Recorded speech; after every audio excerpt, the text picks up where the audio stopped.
Alors, moi je vais dire un tout petit mot.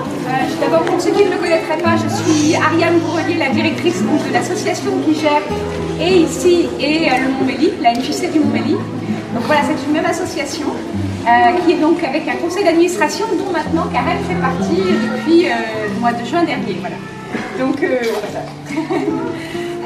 c'est-à-dire donc que c'est géré par des bénévoles. C'est-à-dire il y a bien sûr des professionnels dont moi pour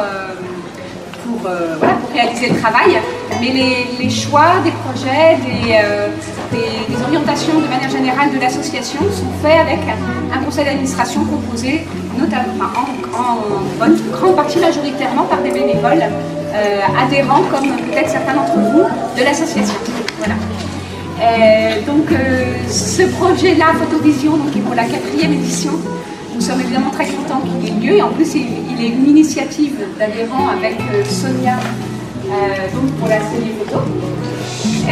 Voilà, donc on est, là, je vais dire au nom du conseil d'administration de l'équipe, très content que ce projet existe, continue, se développe, soit toujours aussi beau, parce que ça fait déjà, là depuis le début, je pense qu'on trouve à chaque fois que le résultat est vraiment un beau moment. Voilà, et puis donc il y a aussi Aurélie qui a travaillé sur le projet cette année pour la première fois en tant que coordinatrice, animatrice coordinatrice. Et voilà, et je vais laisser donc la parole à Karen pour dire un mot. Voilà. Mais je voulais encore moi, à titre personnel, féliciter le travail des photographes, de tout le monde en fait, toutes les personnes qui ont aidé aussi à l'installation parce que c'est pas le moindre du travail.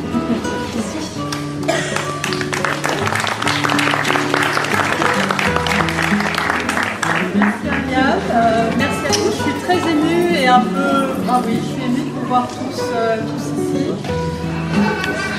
Il paraît qu'il faut que je parle plus fort. Alors vous pouvez peut-être faire moins de bruit et moi je vais parler plus fort. Je suis très émue de vous voir tous ici. C'est vrai que quand on parle de Faisons un rêve, j'ai eu cette idée d'exposition, du concept de la photo et du texte il y a maintenant 5 ans.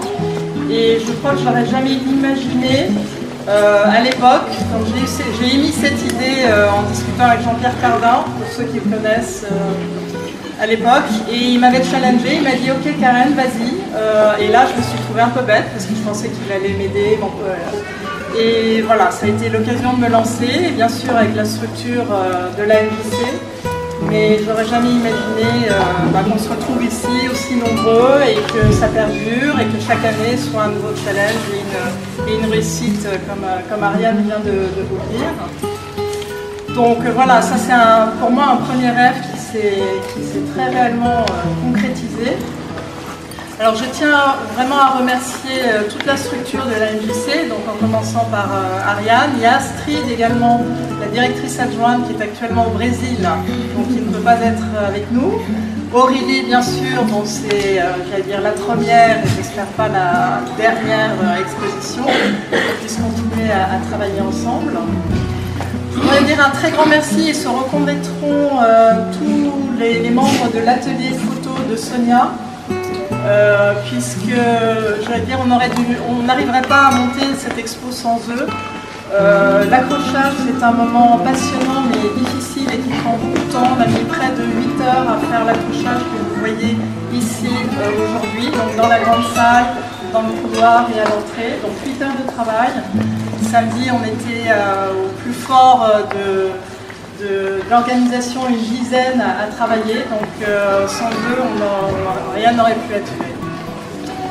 Un grand bravo aussi aux photographes, parce que sans eux, il n'y aurait pas de photos, il n'y aurait pas de rêve, il n'y aurait pas ces textes, il n'y aurait pas toutes ces possibilités de s'évader, de se projeter sur les photos qu'ils vous proposent. Donc je suis contente parce qu'on a un cercle de fidèles qu'on retrouve année après année. Et un volant de nouveau qui se tente, qui tente l'expérience et qu'on a le plaisir d'accueillir sur les lieux. Et on se retrouvera tous d'ailleurs le 23 février pour désaccrocher les photos, parler entre nous de comment s'est passé l'expo, comment chacun l'a vécu et commencer à envisager la session de l'année prochaine. Donc l'idée c'est que lorsqu'on discute, il y a des enthousiastes, Stéphane. lorsqu'on discute entre nous, on commence à réfléchir au thème. Et le thème « Faisons un rêve » est sorti de la discussion que nous avons eue l'année dernière ensemble. Donc, vous voyez qu'il y a vraiment un travail de collaboration, d'équipe, avec tous les photographes qui participent. Donc je finirai juste en disant que quand on réfléchit à Faisons un rêve, il y a 36 façons de l'envisager. Freud en a beaucoup parlé, il y a les rêves, j'allais dire, inconscients qui s'imposent à nous, qui sont la fabrication de tout ce que l'on est, tout ce qu'on vit, tout ce que l'on a vécu. Et il y a aussi, je voudrais vous inciter, vous inviter plus vers ces rêves-là, les rêves, j'allais dire, conscients de la vie réelle, où on se donne un challenge, où on a envie de faire quelque chose, on a peur, on n'ose pas. Mais on se rend compte que souvent, quand on commence à mettre les premières pierres, les choses se mettent en place.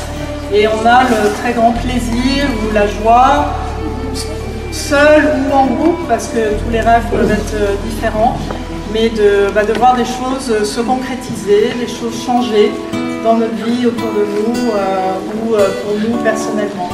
Donc j'aurais une invitation à ce que vous pensiez déjà à vos rêves, parce qu'il faut déjà mettre de l'énergie pour réfléchir à tout ça, et également que vous mettiez de l'énergie, parce qu'il faut de l'énergie pour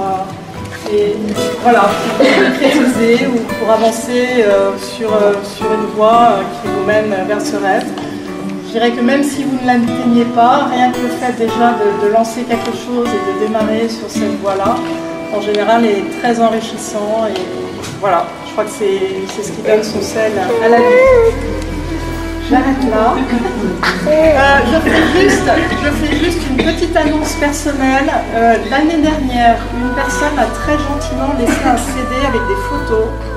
Simplement, dans la manipulation à la MJC, le post-it a été perdu, donc je n'ai jamais pu remercier cette personne.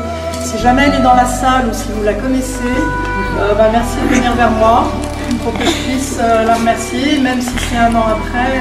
Voilà, j'ai eu cette frustration de ne pas pouvoir remercier cette personne. Voilà, merci à tous. Une seconde attention, donc juste pour vous dire quand même, pour information, les événements qui suivront, à partir du 9 mars, donc nous aurons une exposition. Du 27 au 9 mars. Du 27 février au 9 mars, nous aurons une exposition d'une peintre syrienne qui s'appelle Naram Kodaïfa. Voilà. Donc à l'occasion de la journée de la femme. Et ensuite, nous aurons donc une exposition sur la question du genre, du masculin-féminin.